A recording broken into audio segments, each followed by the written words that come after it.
You got your masterpiece here. You've been working in RAW, but where do you go from here? Which is actually a good question. You've got several options. You can come over here and say done. If you say done, the image will be saved. It won't open it in any other program, and you're back in Bridge. If you say open image, it will open the image in Photoshop. But you have one more option, and that's over here, save. If you click Save Image, you've got a lot of options. Number one, do you want to save it in the same location or a new one? And if that's the case, where is the new folder you want to save it in? You can change the name as you're saving it. Now, this works with multiple files too, not just one. We can change the extension.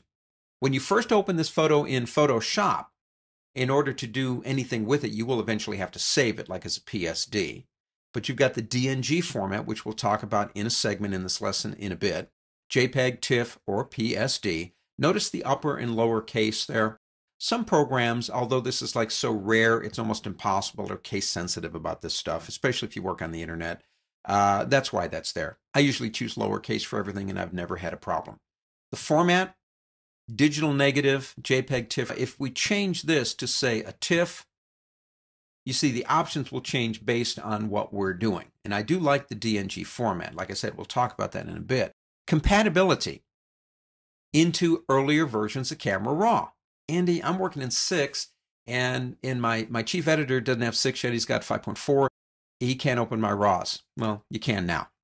Go ahead and do backward compatibility. JPEG previews, I always do full size. What that is the FPO, the for placement only graphic that you will see when you open this up in another program like, say, InDesign. I like to see a quality image, and when I'm working with things that are a couple hundred megs, 1 or 2 more meg doesn't mean a whole lot to me. That's just me, though. You can embed, and this is for DNGs, the original RAW. You say, why? I mean, that's going to make the file huge. I agree. But the RAW format is proprietary to the camera.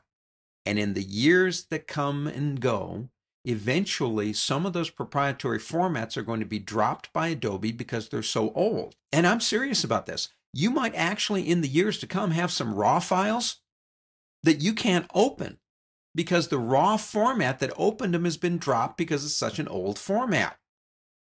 Digital negatives get around that. But if you embed the original RAW, then you always have the option of going back to the original. That's not what I do. I put my RAWs in a separate folder. I use my DNGs in a separate folder. I don't combine them together. But again, that's just me. Make all your decisions, click the Save button, you've got it. So we have 3 things that we can do.